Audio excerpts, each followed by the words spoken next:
Question number 14 अच्छे तरीके से ख़त्म करने के बाद अब शुरुआत करते हैं क्वेश्चन नंबर 15 की बच्चों। तो ये है क्वेश्चन नंबर 15 आपके सामने। बहुत ही छोटा सा क्वेश्चन है, लेकिन कुछ नए पॉइंट्स इसके अंदर मुझे दिखे तो मैंने इसको ब्लैक बोर्ड पे लिया है बच्चों। ध्यान दीजिए प्लीज़। मैं रीड करना शुरू करता हूँ। The capital structure of Beta Limited is as follows. Equity share capital of ₹10 each 8 lakh, 9% preference share capital of ₹10 each 3 lakhs, total हो जाता है ये 11 lakh। Additional information that is profit after tax of 35% is ₹2,70,000. So this is given as profit after tax. Depreciation है 60,000. Equity dividend paid 20%. Market price of equity is 40. ठीक है। You are required to compute the following showing the necessary workings. पहला है dividend yield on equity share.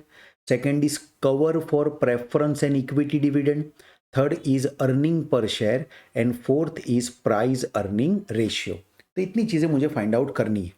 पहले मुझे लगता है कि मुझे एक छोटा सा पीएनएल का स्टेटमेंट बना देना चाहिए, जो मुझे लगता है कि मुझे प्रॉफिट बिफोर टैक्स से एक बार शुरुआत करनी चाहिए। प्रॉफिट बिफोर टैक्स, इसमें से अगर मैं माइनस कर देता हूं टैक्स तो मुझे मिलेगा बच्चों profit after tax, right. And profit after tax में से कटेगा प्रेफरेंस डिविडेंड, तो जो आपको मिलेगा उसे कहेंगे हम earnings available to equity share holder. उसमें से मैं माइनस कर दूंगा इक्विटी डिविडेंड। क्या माइनस करूंगा बच्चों? Equity dividend. तो मुझे फाइनली मिल जाएगा रिटेन्ड अर्निंग्स का फिगर। ये आर ई लिखा, इसका मतलब क्या? Retained earnings.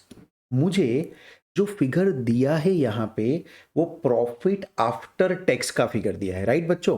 तो प्रॉफिट आफ्टर टैक्स का जो फिगर है वो मैं यहाँ पे लिख देता हूँ। प्रॉफिट आफ्टर टैक्स दिया है 2,70,000। So let's write down 2,70,000 over here, right.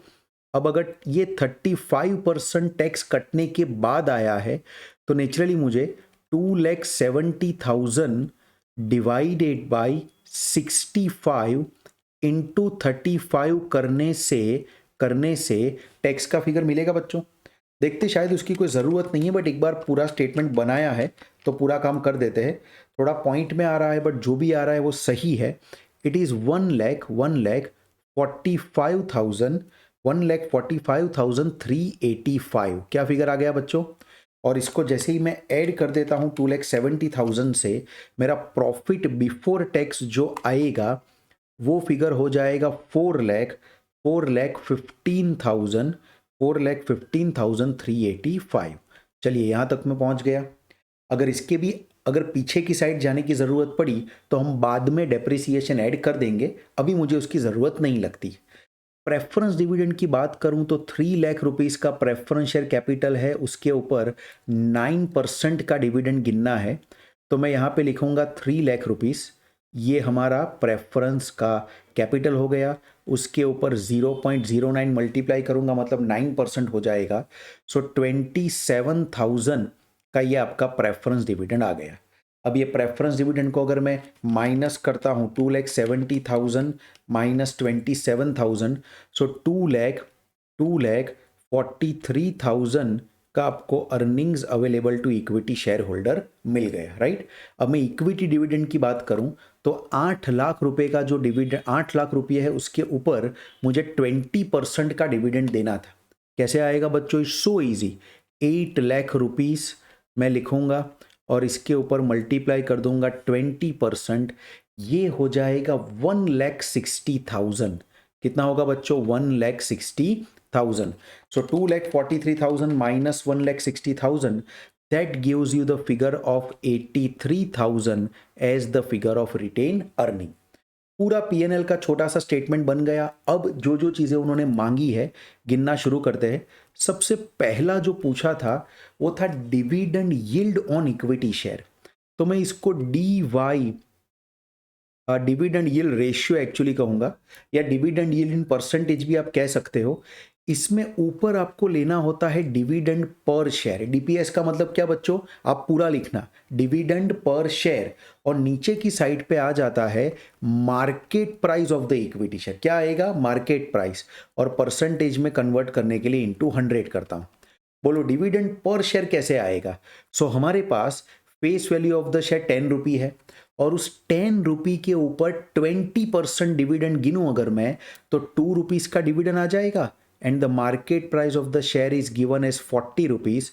So 2 divided by 40 into 100 करूंगा तो बच्चों हमारा जो डिविडेंड यील्ड रेशियो आ जाएगा या डिविडेंड यील्ड परसेंटेज में आ जाएगा वो आएगा 5%। क्या मतलब हुआ इसका, जिन व्यक्तियों ने, जिन इन्वेस्टर ने शेयर को मार्केट से खरीदा है, लिसन टू मी केयरफुली, जिन इन्वेस्टर ने शेयर को मार्केट प्राइस पे मार्केट से खरीदा है उनको 5% का रेट ऑफ रिटर्न मिल रहा है इस कंपनी से, राइट। सेकंड जो इन्होंने पूछा है that is cover for the preference and equity dividend, तो पहला मैं गिनता हूं प्रेफरेंस डिविडेंड कवरेज रेशियो।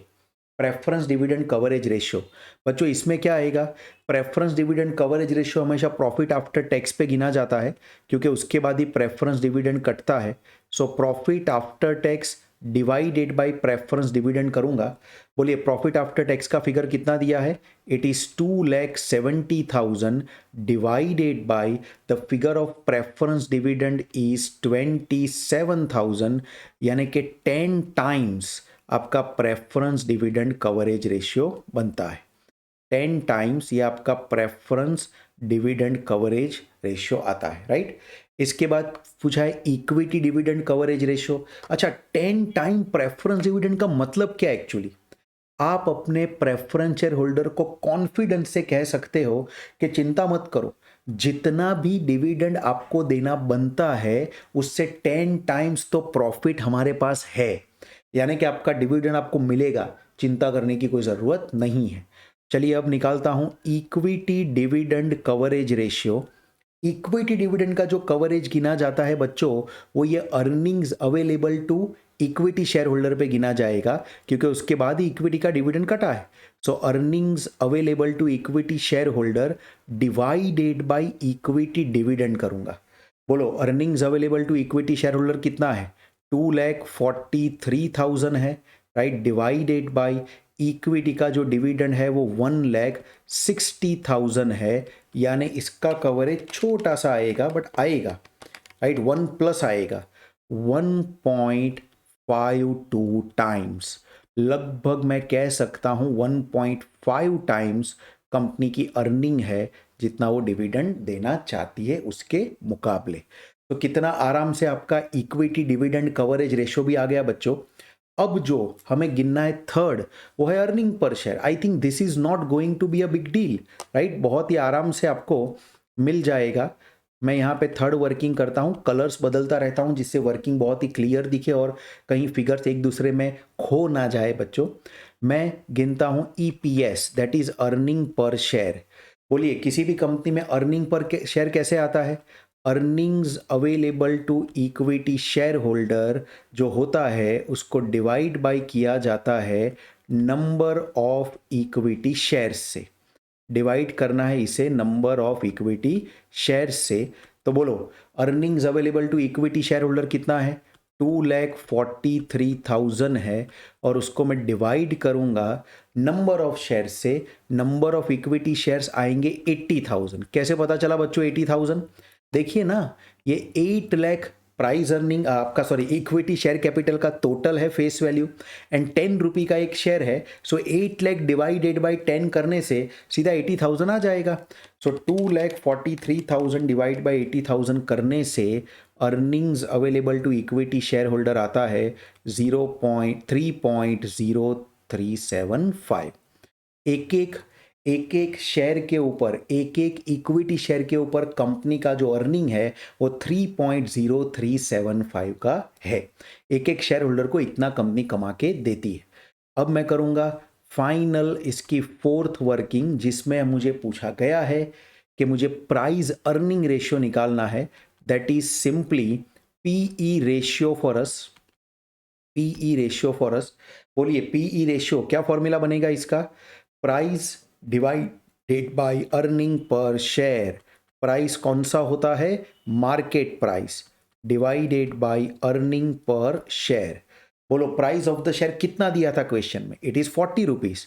सो ऊपर आएगा 40 एंड नीचे अर्निंग पर शेयर जो आएगा, अर्निंग पर शेयर जो आएगा वो आपका हमने गिना था अभी 3.0375 लेना पड़ेगा।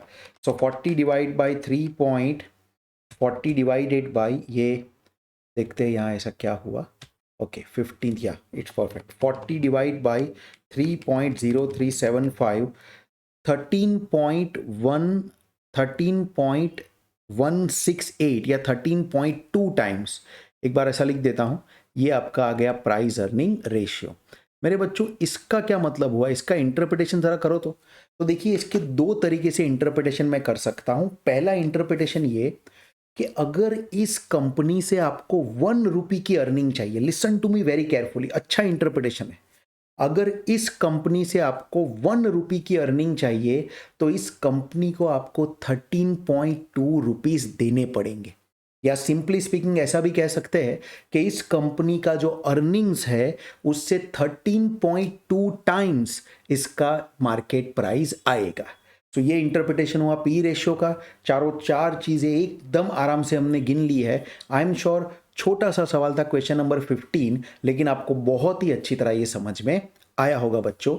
ये है एंड ऑफ क्वेश्चन नंबर 15 के बाद अब शुरू करते हैं क्वेश्चन नंबर 16 बच्चों। देखिए ये रहा आपकी स्क्रीन पे क्वेश्चन नंबर 16। एक छोटा सा क्वेश्चन है, हमें बैलेंस शीट बनानी है। इस चैप्टर का ये आखिरी क्वेश्चन ही है बच्चों, तो आपका ध्यान होना चाहिए। इस बार मैं चाहता हूं कि हम कोई भी वर्किंग ना करें और डायरेक्ट पहले बैलेंस शीट बनाए, फिर सोचे वर्किंग के बारे में क्या करना है। लास्ट क्वेश्चन है, आई एम श्योर अब तक आप काफ़ी स्पीड में क्वेश्चंस को गिनना आपने शुरू कर दिया होगा।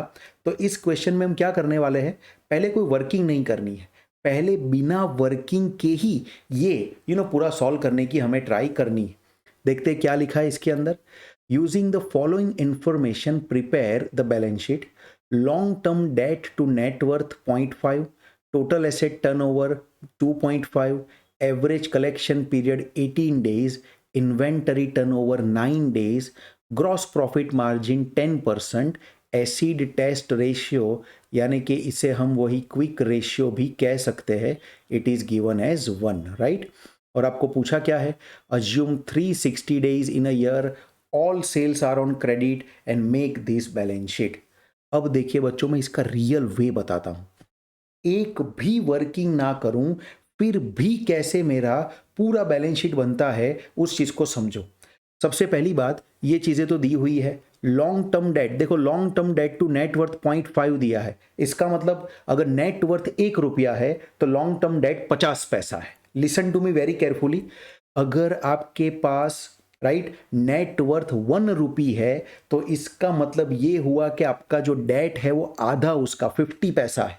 देखिए यहाँ पे नेटवर्थ 2 लाख होती है इन दोनों का टोटल, उसका आधा करूंगा तो लॉन्ग टर्म डेट 1 लाख आ जाएगा। इसके लिए कोई वर्किंग करने की जरूरत नहीं है। अब ये तरीका आखिरी सवाल में लगाते हैं, अब भी ऐसा समझ सकते हो, ऐसा मैं मानता हूं बच्चों, राइट। लॉन्ग टर्म डेट हो गया पूरा, इस तरफ का टोटल जो हमें मिलेगा वो 4 lakhs मिल जाएगा, और वैसे ही इस तरफ का भी जो टोटल हमें मिलेगा वो हमें 4 lakhs मिल जाएगा बच्चों, राइट। अब देखो आगे क्या करना है। इसके बाद हमें ये पूछा हुआ है कि टोटल एसेट टर्नओवर 2.5 है। देखिए टोटल एसेट अगर 4 लाख है इंटू 2.5 करूंगा तो 10 लाख रुपीस का आपका टर्नओवर आ जाएगा। पूरा का पूरा अगर क्रेडिट पे है तो 10 लैक्स डिवाइड बाई 360 इंटू 18 करूंगा तो मेरे बच्चों मेरे जो अकाउंट रिसीवेबल है उसका अमाउंट आ जाएगा 50,000। Are you getting my point. Inventory की बात करूं तो देखिए बच्चों आपका 9 टाइम्स रेशियो दिया है, जीपी का रेशियो 10% दिया है, 10 लाख का सेल्स आया था माइनस 10% जीपी करूं तो 9 लाख का कॉस्ट ऑफ गुड्स सोल्ड आएगा, डिवाइडेड बाय 9 करूंगा तो इन्वेंटरी का फिगर आ जाएगा 1 लाख। देखिए कोई वर्किंग नहीं फिर भी सब हो रहा है, राइट। और उसके बाद मैं बात करूं अगर एसिड टेस्ट रेशियो जो कि 1 दिया है, इसका मतलब कि आपकी जो करंट लायबिलिटी है 1 लाख इंटू 1 करने से आपकी क्विक एसेट आएगी। क्विक एसेट में इन्वेंटरी नहीं आती, यही दोनों आता है, तो इन दोनों का टोटल भी 1 लाख होना चाहिए ना। उसमें से 50,000 तो आपको ऑलरेडी दिया है, तो बाकी का 50,000 आपका कैश आ जाएगा। और अब फाइनली कुछ नहीं तो बैलेंसिंग गैप, देखो प्लांट एंड मशीनरी का 2 लाख रुपीस का आपको बैलेंसिंग गैप मिलेगा। और देखिए मैंने मेरी पूरी बैलेंस शीट यहां पे खत्म कर दी है। अब आप कहेंगे कि सर ऐसा थोड़ी होता है, ऐसा करेंगे तो कैसे चलेगा।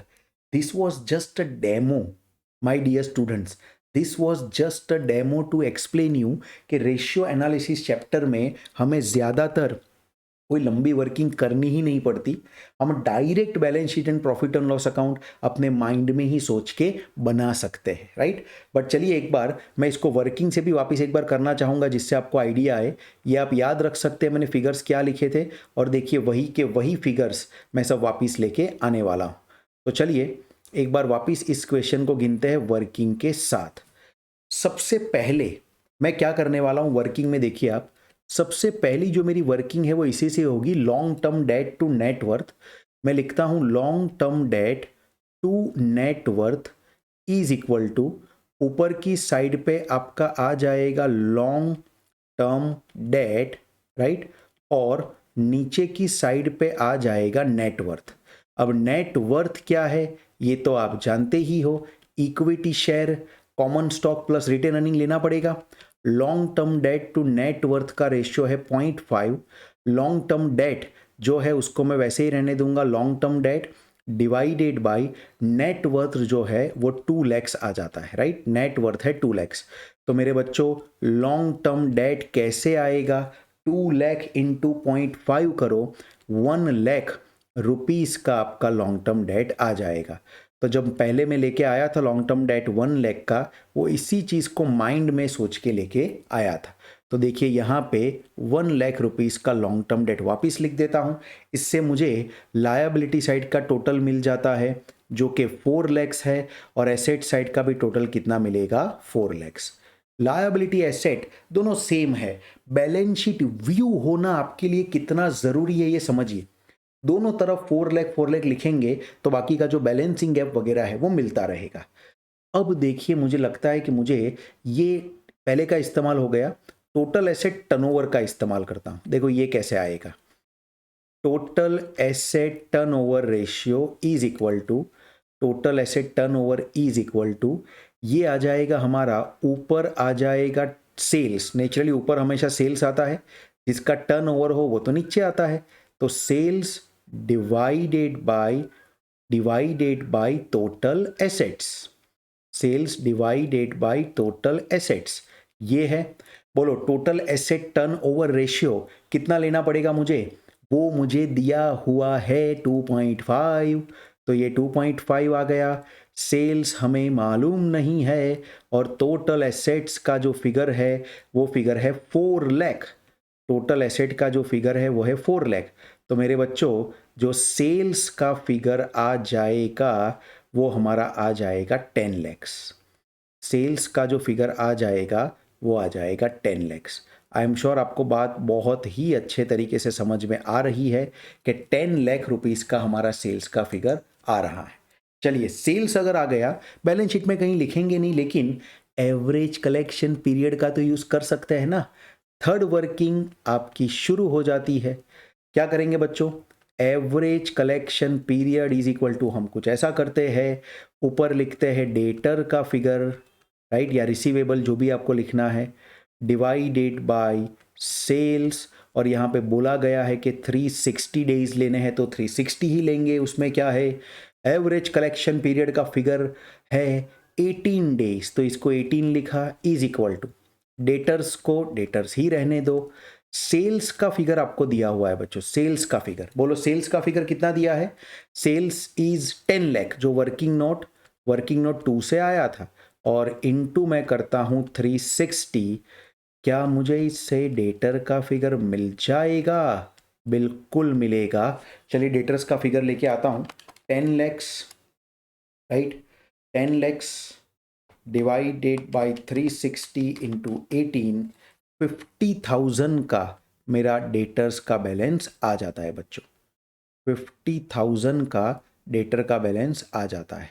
तो क्या करेंगे, लिखेंगे 50,000 और क्या करेंगे, डेटर की कॉलम में जाऊंगा, अकाउंट्स रिसीवेबल में 50,000 लिख दूंगा। थर्ड वर्किंग के बाद आगे मैं देखना चाहता हूं ये इन्वेंटरी टर्नओवर की। इसके लिए मुझे पहले चाहिए कॉस्ट ऑफ गुड्स सोल्ड, क्योंकि इन्वेंटरी टर्नओवर रेशियो तो कॉस्ट ऑफ गुड्स सोल्ड पे गिना जाता है। कैसे आएगा, cost of goods sold is equal to आपको करना होता है sales minus gross profit. I hope you understand this. Sales का फिगर वर्किंग नोट नंबर 2 से लेके आए हैं हम 10 लाख रुपीस, ये सेल्स का फिगर होगा। और ग्रॉस प्रॉफिट की बात करूं 10%, तो 1 लाख रुपया हमारा हो जाएगा ग्रॉस प्रॉफिट। तो 10 लाख में से 1 लाख माइनस करूंगा तो 9 लाख रुपीस का आ जाएगा हमारा कॉस्ट ऑफ गुड्स सोल्ड। और अब फिफ्थ वर्किंग के अंदर सीधा स्टॉक टर्नओवर रेशियो का इस्तेमाल कर लेते, inventory turnover. Inventory turnover ratio is equal to आता है cost of goods sold divided by मैं क्लोजिंग स्टॉक ही करूंगा, इसमें हमें एवरेज लेने का कोई मतलब ही नहीं है, राइट। सो मैं करूंगा क्लोजिंग स्टॉक या क्लोजिंग इन्वेंटरी। चलिए इन्वेंटरी टर्नओवर रेशियो की बात करें तो इन्वेंटरी टर्नओवर 9 टाइम्स दिया था, कॉस्ट ऑफ गुड्स सोल्ड का जो फिगर है वो 9 लाख है, तो इससे हमें मिल जाना चाहिए क्लोजिंग स्टॉक का फिगर। बोलो बच्चों कितना आएगा क्लोजिंग स्टॉक का फिगर। क्लोजिंग स्टॉक या क्लोजिंग इन्वेंटरी जो आपको मिलती है वो 9 लाख डिवाइडेड बाय 9 करना पड़ेगा बच्चों। एंड देखते हैं क्या आता है, 9 लाख डिवाइडेड बाय 9 मतलब कि 1 लाख रुपीस का आपका क्लोजिंग इन्वेंटरी आ जाएगा। तो मुझे क्लोजिंग इन्वेंटरी में फिगर कितना लिखना पड़ेगा बच्चों, क्लोजिंग इन्वेंटरी में फिगर लिखना पड़ेगा 1 लाख, यहां पे आ जाएगा 1 लाख। देखिए अभी भी एक चीज बाकी है कैश वाली, वो पता करने के लिए एक नया पेज एक बार ऐड करते हैं, क्योंकि क्विक रेशियो की वर्किंग हमें करनी है। अच्छा क्विक रेशियो की वर्किंग देखिए ऐसे करते हैं, वर्किंग नोट नंबर 6 में जाके लिखता हूं क्विक रेशियो क्या होता है। क्विक रेशियो होता है current asset minus stock divided by current liability. Quick ratio हमारा यहाँ पे 1 है, करंट एसेट्स हमें मालूम नहीं, स्टॉक का फिगर मैं अभी बैलेंस शीट में लिख के आया हूँ वो है 1 लाख रुपीस। तो स्टॉक का फिगर लिखते हैं 1 लाख एंड करंट लायबिलिटी का फिगर ऑलरेडी नोट्स पेएबल के नाम पे हमें दिया है 1 लाख। आई होप यू अंडरस्टैंड दैट। एक मिनट, इससे क्या पता चलेगा, कुछ नहीं, करंट एसेट हमें मिल जाएगी 2 लैक्स। अगर करंट एसेट्स का फिगर 2 लैक्स है तो बैलेंस शीट में कैश का डिफरेंस मिल जाएगा ना बच्चों। देखो अगर करंट एसेट 2 लैक्स है तो ये 1,50,000 नेचुरली कैश भी कितना आएगा 50,000, तो ही तो करंट एसेट बच्चों 2 लैक्स होगी। और अब किसी वर्किंग की जरूरत नहीं है, आपने पहले भी देखा था जब मैंने बिना वर्किंग के गिना था कि ये प्लांट एंड इक्विपमेंट तो फाइनली बैलेंसिंग फिगर ही है। सो 4 लाख में से अगर मैं 2 लैक्स को माइनस करूं तो प्लांट एंड मशीनरी का जो बैलेंसिंग गैप आएगा वो भी 2 लैक्स ही आएगा। सो ये था आपका balancing gap plant and machinery का। आई एम श्योर अच्छे तरीके से आप बात को समझ रहे हो और वर्किंग के साथ भी आपको क्वेश्चन समझ में आया है। एक चीज नोट करो बच्चों, बिना वर्किंग के क्वेश्चंस गिनते हैं तो कितना जल्दी खत्म होता है, क्योंकि सभी काउंटिंग हम माइंड में ही कर लेते हैं। बट खैर एग्जाम में अगर ये क्वेश्चन आएगा तो वर्किंग तो हमें करनी ही पड़ेगी, तो कुछ इस तरीके से इसकी वर्किंग की जाएगी जो मैंने यहाँ बोर्ड पे किया है। आई एम श्योर बच्चों क्वेश्चन नंबर 16 आपको बहुत ही अच्छी तरह समझ में आया होगा। इसी के साथ बच्चों हमारा रेशियो एनालिसिस का चैप्टर जो है वो यहीं पे खत्म होता है बच्चों। आई hope you enjoyed the chapter. इसके आगे के चैप्टर में वापिस एक बार एनर्जी के साथ मिलते हैं और एफएम का इम्प्रूवमेंट हमेशा बिना थके बिना हारे जारी रखते हैं बच्चों। मिलता हूं आपसे नेक्स्ट चैप्टर में। Thank you so much for purchasing my video and choosing me as your FM instructor. Best of luck.